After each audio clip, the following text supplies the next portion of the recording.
우리들은 지난 시간에 이어서 이번 시간에도 복 있는 사람에 관하여 생각을 해 보기를 원합니다. 시편 73편과 함께 시편의 1편의 말씀은 대표적인 지혜의 시입니다.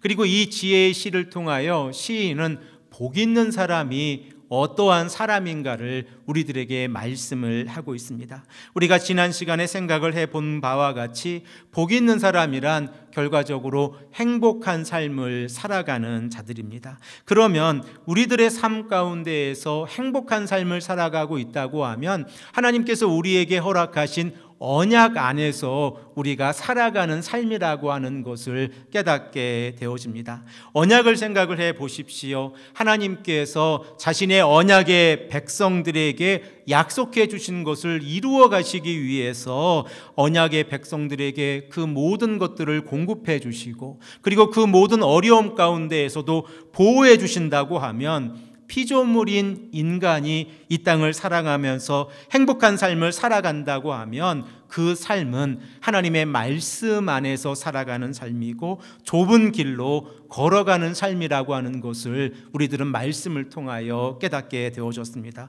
그러므로 우리가 지난 시간에 생각을 해본 바와 같이 행복한 삶을 살아가는 자들은 결과적으로 좁은 길을 걸어가는 자들인데, 좁은 길을 걸어가는 자들은 세 가지 길을 멀리해야 한다라고 우리들은 생각을 해보았습니다. 그 첫 번째가 악인들의 꾀를 따르지 않는 것이고, 두 번째가 죄인들의 길에 서지 않는 것이고, 세 번째가 오만한 자들의 자리에 앉지 않는 것이다 라고 말씀을 생각을 해보았습니다. 그리고 특별히 우리가 지난 시간에 생각을 해본 바와 같이 시인은 복 있는 자는 이라고 하는 이 표현을 통하여 단수로 설명을 하고 있고, 악인들, 죄인들, 오만한 자들을 복수로 설명을 하고 있습니다. 이 땅을 살아가면서 복 있는 자들은 외롭고 힘든 길을 걸어가는 자들입니다. 그 외롭고 힘든 길을 걸어가는 자들이 이 땅의 삶 가운데에서 넓은 길을 선택한 것이 아니라 좁은 길을 선택하며 살아간다고 하면, 예수님께서 마태복음 7장 13절에서 14절의 말씀을 하고 있는 것처럼 그 좁은 길은 우리들로 하여금 생명으로 인도하는 길이고, 우리로 하여금 하나님의 나라로 나아가는 길로 인도하는 길이라는 것을 우리들은 깨닫게 되어집니다. 그러므로 시인이 시편 1편 1절에서 2절의 말씀을 통하여 복 있는 사람은 이라고 표현할 때에 그 복 있는 사람은 외롭고 힘든 길이지만 하나님의 나라를 바라보고 말씀을 의지하며 나아가는 이러한 길을 선택한 삶이라는 것을 우리는 깨닫게 되어집니다. 그리고 오늘 본문 말씀 2절의 말씀을 보면 구체적으로 복 있는 사람이 어떠한 삶을 살아가는 삶인 것을 우리에게 말씀하고 계신데, 우리 다 함께 한 목소리로 2절의 말씀을 읽겠습니다. 오직 여호와의 율법을 즐거워하여 그 율법을 주야로 묵상하는도다. 아멘. 우리들은 시편 1편 2절의 말씀에 기록되어져 있는 여호와의 율법이 무엇을 의미하는지를 먼저 생각을 해보기를 원합니다. 시인이 언급하고 있는 여호와의 율법이라고 하는 이 히브리어 명사는 토라입니다. 우리가 잘 알고 있는 것처럼 토라라고 하는 것은 구약의 백성들이 모세를 통하여 받고 있는 모세 오경을 의미하고 있습니다. 그러나 시인이 사용하고 있는 여호와의 율법을 우리가 생각을 해보았을 때에 토라 곧 모세 오경으로 한정하기보다 현대를 살아가는 우리들에게는 조금 더 넓게 해석을 해볼 수 있습니다. 여러분들은 여호와의 율법을 어떻게 생각을 하고 계십니까? 우리가 여호와의 율법을 늘 그 말씀 가운데에서 즐거워한다고 하면 토라는 기록되어져 있는 하나님의 말씀이라고 하는 사실을 우리들은 깨닫게 되어집니다. 그러므로 시편 1편 2절 말씀에 여호와의 율법이라고 하는 것은 단지 모세 오경만을 의미하는 것이 아니라 구약 성경과 신약 성경에 기록되어져 있는, 계시되어져 있는 하나님의 모든 말씀을 우리가 즐거워한다는 것으로 우리가 생각을 해 볼 수 있습니다. 이러한 의미에서 우리가 하나님의 말씀을 생각을 해 보십시오. 하나님의 계시된 하나님의 말씀이 우리에게 주어졌다고 하면 이 여호와의 율법, 하나님께서 우리에게 말씀하고 계신 이 계시된 말씀을 통하여 우리들은 창조주 하나님을 만나게 되어집니다. 그리고 인간의 타락으로 인하여 앞으로 오실 구속자 예수 그리스도에 관한 예언의 메시지를 우리가 깨닫게 되어지고, 이 땅에 오신 예수 그리스도를 통하여 하나님의 나라가 이 땅에서 시작되어졌다고 하는 사실을 깨닫게 되어집니다. 그리고 아직 완성되어지지 않았지만 완성될 하나님의 나라를 바라보게 되어집니다. 이렇게 계시된 하나님의 말씀을 통하여 우리가 개혁주의 신학에서 말씀하고 있는 창조, 타락, 구속, 완성이라고 하는 이 네 단계에서 성경을 우리가 바라보게 되어진다고 하면, 우리가 하나님의 말씀을 즐거워한다고 하는 것은 창조주 하나님을 바라보는 것이고, 인간의 연약함 가운데서 타락한 우리들의 죄된 성품을 바라보는 것이고, 이 땅에 오셔서 우리의 죄를 용서하시기 위해서 십자가에서 죽으신 예수 그리스도의 보혈을 바라보게 되는 것입니다. 또한 우리를 의롭게 하시기 위해서 죽은 지 3일 만에 다시 살아나신 예수 그리스도의 부활의 사건을 믿게 되는 것이고, 예수님께서 부활하시고 승천하시고 40일 만에 이제 승천하시고 난 후에 하나님의 우편에 앉으셔서 다시 오실 하나님의 나라 예수 그리스도를 우리가 바라보게 되는 것입니다. 그러므로 우리가 여호와의 율법을 즐거워한다는 것은 그 율법이 우리에게 무엇을 말씀하고 있는지를 깨달아 살아가는 삶입니다. 시편의 말씀 가운데에서 시편 19편 7절에서 8절의 말씀을 보면 여호와의 율법과 증거와 교훈과 계명이 우리들에게 어떠한 역할을 하는지를 우리에게 말씀을 하고 있습니다. 우리 다 함께 이 말씀을 읽겠습니다.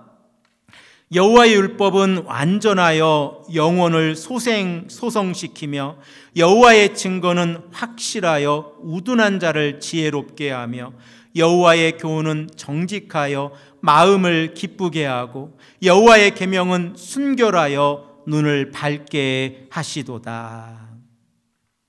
시인은 시편 19편의 말씀 가운데에서 여호와의 율법이, 여호와의 증거가, 여호와의 교훈이, 여호와의 계명이 우리들에게 어떠한 영향을 미치고 있는지를 말씀하고 있습니다. 그 의미를 하나씩 생각을 해 보십시오. 첫 번째로 여호와의 율법은 완전하다라고 말씀을 하고 계시고, 그 완전한 여호와의 율법이 우리들의 영혼을 소성시키신다라고 말씀을 하고 계십니다. 소성시키다라고 하는 이 한자가 우리에게 조금 어렵게 다가옵니다. 그런데 그 의미를 생각을 해보면 되살아날 소의 깰성 이라는 이 한자를 사용을 하고 있는데, 한자의 의미를 생각을 해보면 생기를 붙도와 주다라는 의미를 가지고 있습니다. 그러나 히브리어 동사에서 소성시키다라고 하는 의미는 조금 더 깊이 있는 의미를 가지고 있고 우리가 조금 더 쉽게 이해할 수 있게 되어집니다. 히브리어 의미에서 이 소성하다라고 하는 슈브라고 하는 이 동사가 가지고 있는 의미는 돌아가다라는 의미를 가지고 있습니다. 그러면 여호와의 율법이 완전하여서 우리들의 영혼이 돌아간다라고 하면 어디로 돌아가는 것입니까? 바로 하나님의 말씀으로 돌아간다고 하는 사실을 깨닫게 되어집니다. 우리가 이 땅을 살아가면서 죄 가운데 살아갑니다. 그리고 우리들은 이 땅을 살아가면서 말씀을 완전하게 지키지 못하며 살아갑니다. 그러나 하나님의 말씀은 완전하다고 하는 사실을 우리가 깨닫게 되어지고, 그 말씀의 완전함을 우리가 깨달았을 때에 우리들의 영혼이 바라보아야 하는 것은 하나님께서 처음 창조하신 그 창조의 모습, 우리들의 마음 가운데에서 죄가 들어오지 않은 그 모습으로 우리가 돌아간다고 하는 사실을 깨닫게 되어집니다. 사랑하는 성도 여러분, 우리들이 말씀을 읽어 나아갈 때에 이 말씀을 통하여 하나님께 돌아가고 계십니까? 그러면 완전하신 하나님의 말씀을 우리가 믿고 있고 따라가고 있다는 사실을 깨닫게 되어집니다. 두 번째로 시인이 말씀하고 있는 그 말씀을 생각을 해보면 여호와의 증거는 확실하여서 우둔한 자를 지혜롭게 한다라고 말씀을 하고 있습니다. 여러분들은 참된 지혜를 어디에서 찾고 계십니까? 우리가 참된 지혜를 하나님의 말씀으로부터 찾고 있다고 하면 지혜라고 하는 것이 어떻게 우리의 삶 가운데서 이루어지는지를 깨달아야 합니다. 시편 111편 10절의 말씀을 보면 그 지혜를 어떻게 깨닫게 되는지를 우리에게 말씀하고 있는데, 이 말씀을 우리 다 함께 읽겠습니다. 여호와를 경외함이 지혜의 근본이라. 그의 계명을 지키는 자는 다 훌륭한 지각을 가진 자이니 여호와를 찬양함이 영원히 계속되리라. 아멘. 우리들은 시편 111편 10절의 말씀을 통하여 여호와를 경외하는 것이 지혜의 근본, 지혜의 시작이라고 하는 사실을 깨닫게 되어집니다. 그리고 우리들은 지난 시간에 이 여호와를 경외하다라고 하는 의미를 생각을 해보았습니다. 우리들은 경외하다라고 했을 때에 그 의미 가운데에서 존경하다 라고 하는 의미를 좀 더 강조하는 경향이 있는데, 히브리어 동사가 가지고 있는 경외하다라고 하는 그 첫 번째 의미는 하나님을 두려워하다라는 의미를 가지고 있습니다. 그리고 두 번째로 경외하는 자가 이 땅에서의 삶을 살아가는 것은 하나님을 두려워하는 모습 가운데에서 경외하는 모습으로 하나님 앞에서 서다라는 의미를 가지고 있습니다. 결과적으로 여호와를 두려워한다는 것은 코람데오, 하나님 앞에서 서 있는 피조물로서 이 땅을 살아가는 삶이라는 것을 깨닫게 되어집니다. 그러므로 우리가 여호와를 경외하게 되어진다고 하면 그 경외하는 삶을 통하여 하나님의 말씀을 지키게 되어지고, 하나님의 말씀을 지키고 있는 자들이 찬양 가운데에서 하나님을 송축하게 되어진다는 것은 너무나도 당연하게 우리에게 다가오는 우리들의 삶의 모습이라는 것을 깨닫게 되어집니다. 그러므로 우리가 이 말씀을 통하여 깨닫게 되어지는 것은 우리의 입술 가운데에서 찬양이 있습니까? 우리들의 입술 가운데에서 하나님을 송축하고 계십니까? 그러면 우리들의 삶을 되돌아보면 우리가 하나님의 말씀을 지키고 있다는 것입니다. 우리가 하나님의 말씀을 지키고 계십니까? 그러면 우리들의 삶 가운데에서 여호와 하나님 앞에서 바르게 서 있다는 것입니다.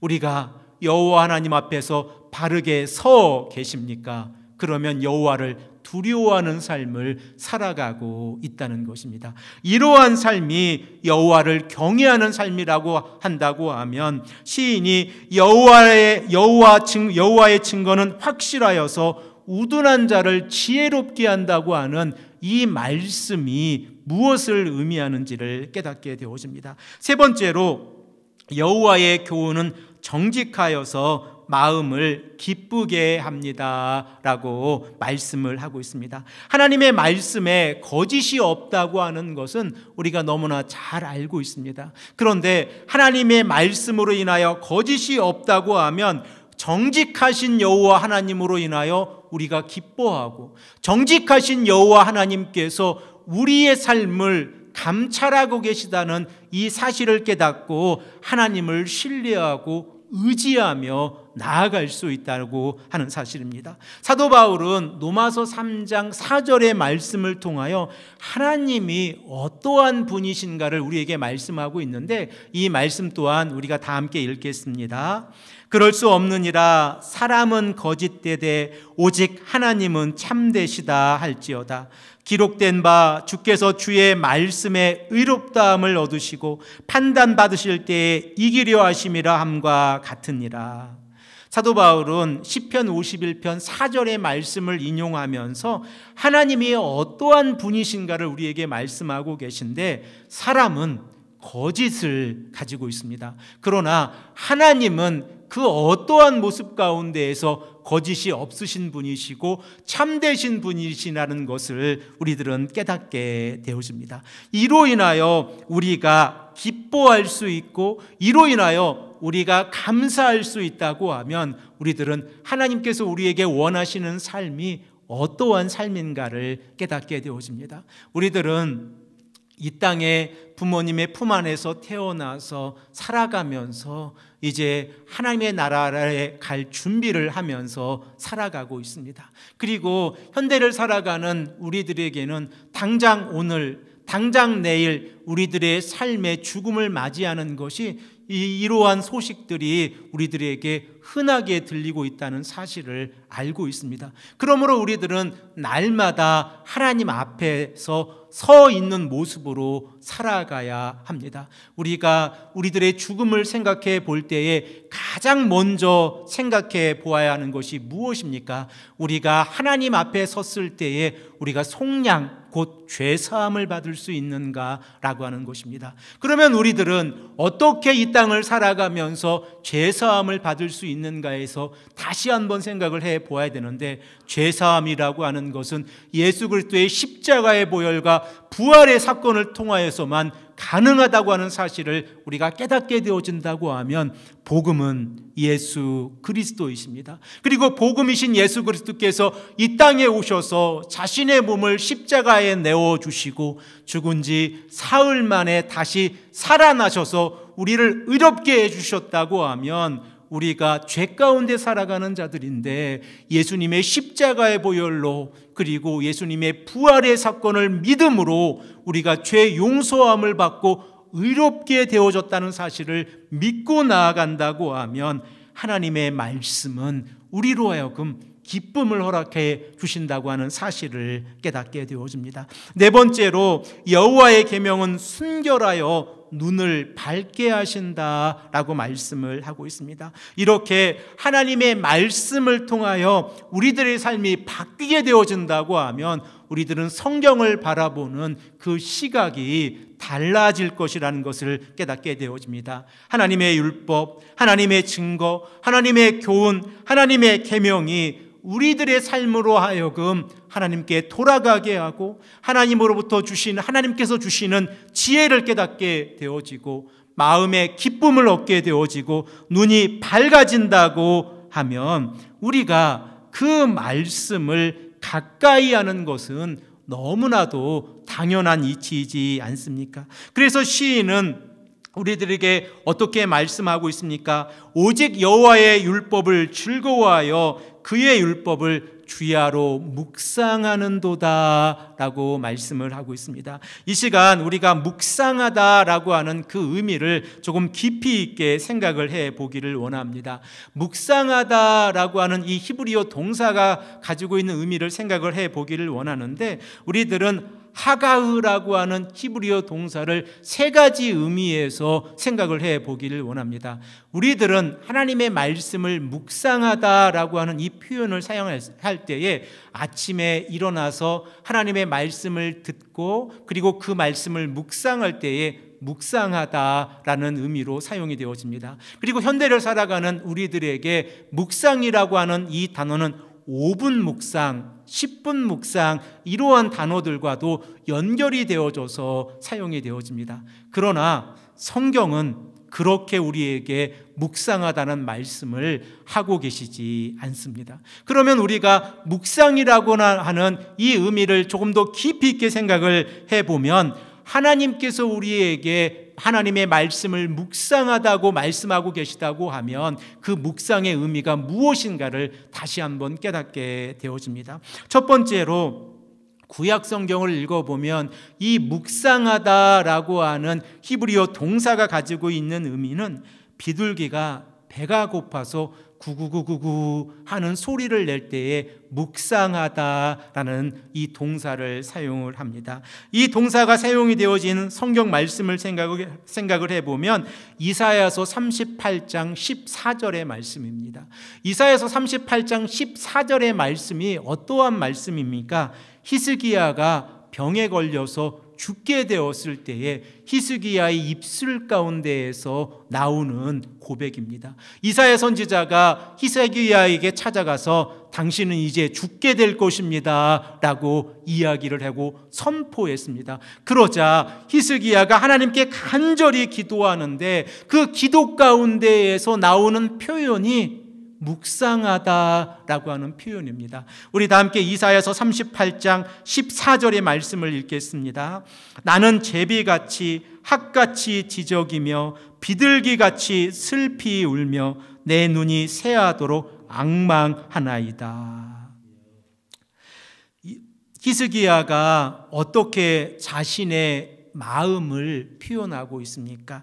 제비와 같이 학과 같이 비둘기같이 슬피 울고 지저귀고 있다라고 표현을 하고 있습니다. 그러면 비둘기가 왜 구구구구구 합니까? 먹잇감을 찾기 위해서 구구구구 합니다. 이 표현을 우리가 묵상하다라고 하는 표현의 배경으로 생각을 해본다고 하면 우리들의 마음 가운데서 하나님의 말씀을 묵상한다고 하는 것은 간절함을 가지고 있는 표현입니다. 또한 이사야서 31장 4절의 말씀을 우리가 읽고 생각을 해보겠습니다.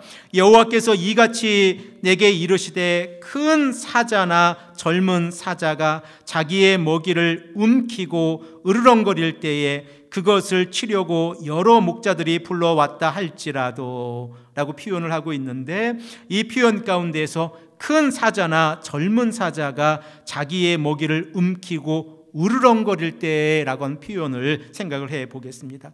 이사야서 31장의 말씀을 생각을 해보면 남유다가 애굽을 의지하려고 할 때의 상황입니다. 그러면 남유다가 왜 애굽을 의지하려고 하고 있습니까? 바로 아수르의 침략 때문에 애굽을 의지하려고 하고 있습니다. 하나님께서는 애굽의 그 기마병을 의지하지 말라라고 말씀하고 있고 강조하고 있는데, 남유다의 백성들은 애굽에 사신을 보내서 애굽의 그 기마병을 의지해서 아수르와 싸우려고 하고 있습니다. 그때에 하나님께서 이 이사야 선지자를 통하여 이 남유다에게 외치고 계신 말씀이 무엇입니까? 너희들은 인생을 의지하지 말고 하나님을 의지하라. 하나님을 의지하면 어떻게 하나님께서 이스라엘의 백성들을 보호해 주시겠다라고 하는 표현이 기록되어 있는 말씀이 이사야서 31장 4절의 말씀인데, 하나님께서 아수르가 쳐들어왔을 때에 이 이스라엘의 백성들이 큰 사자나 젊은 사자가 먹잇감을 움켜쥐고 그 먹잇감을 빼앗기지 않기 위해서 으르렁거리는 것처럼 하나님께서 남유다의 백성들, 이스라엘의 백성들을 지켜주시겠다라고 표현하는 표현이 묵상하다라고 하는 표현입니다. 그러므로 묵상하다라고 하는 이 표현은 간절함을 가지고 있습니다. 두 번째로, 사람이 내는 목소리 가운데에서 묵상하다라고 하는 표현을 생각을 해볼 수 있습니다. 우리들은 시편 가운데에서 대부분의 시가 다윗이 기록하고 있다는 사실을 알고 있습니다. 다윗이 기록하고 있는 대표적인 시 가운데에서 시편 35편과 71편의 말씀을 보면 다윗이 정말 어려운 상황 가운데 있습니다. 다윗을 죽이려고 하는 자들이 이제 다윗의 근처까지 와 있습니다. 그리고 다윗의 목숨은 어떻게 될지 모르는 상황 가운데 있습니다. 그래서 시편 35편의 말씀을 보면 다윗이 하나님께 자신을 위해서 싸워달라고 간절히 기도하고 있습니다. 그리고 시편 35편 22절의 말씀을 보면 자신을 멀리하지 마시옵소서라고 간절히 기도하고 있습니다. 그러한 기도 가운데에서 나오는 그 말이 묵상입니다. 우리 다 함께 시편 35편 28절의 말씀을 읽겠습니다.